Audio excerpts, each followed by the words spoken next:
ravno kar peljala mimo parkirnega boksa in avto je na armaturni plošči pokazal prosto parkirno mesto. Moja naloga je, da prestavim samo vzvratno prestavo in avto že vpraša, ali želite parkirati sami, in jaz samo pritisnem OK.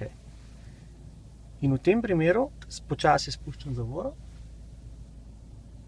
volan, pa avto vrti sam.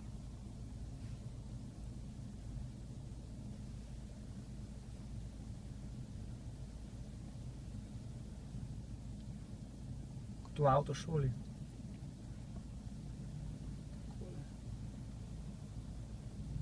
Vsak avto zdaj recimo je tudi zabremzal, ko je prišel do konca, tudi če je recimo vozilo za nami, jaz se v njega ne morem zaleteti, ker avto se sam ustavil. To je primer vzdolžnega parkiranja, medtem ko bočno parkiranje praktično deluje isto. Je pa še bolj, mogoče še bolj za nas stresno, ne?